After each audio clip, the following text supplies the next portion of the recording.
Hello kids! Ako si Teacher Mikel. Alam nyo ba ang salitang titi? Alam nyo ba ang ibig sabihin ng titi? Ang titi ay isang parte ng katawan na kailangan alagaan natin at linisan, kagaya lang ng ibang parte ng katawan. Kayo kids, nagpapaligo pa ba kayo sa itay at inay? Alright kids, umupo na kayo sa komportableng posisyon at makinig. Teka mga kids, bago ako magkwento, may gusto ako ipagawa sa inyo. Kapag naririnig nyo ang salitang titi, gawin nyo ito. Wow!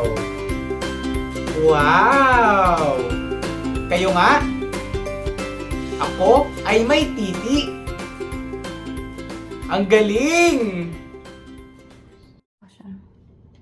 Ako ay may titi na isinulat ni Genero Cruz Gojo.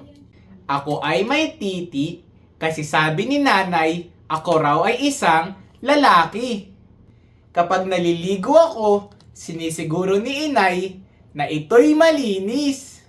Sabon-sabon, kuskos-kuskos, hugas-hugas, at punas-punas gamit ang malinis na bimpo.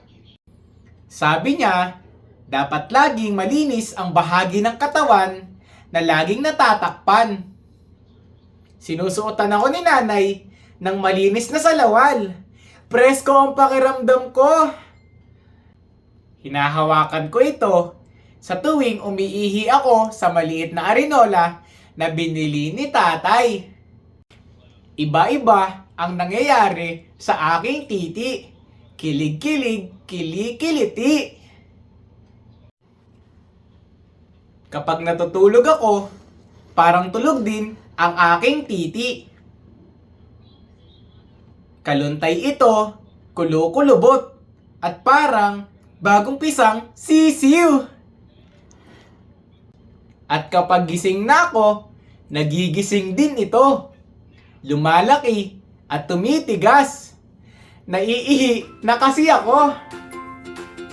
Ako ay may titi kasi isa akong lalaki. At ito rin ang dahilan kung bakit mayroon ako nito. Alam nyo rin ba ang salitang kaluntoy? Ang kaluntoy ay kasing kahulugan ng parang walang buhay. Parang nantang gulay. Ngayon, alam nyo na!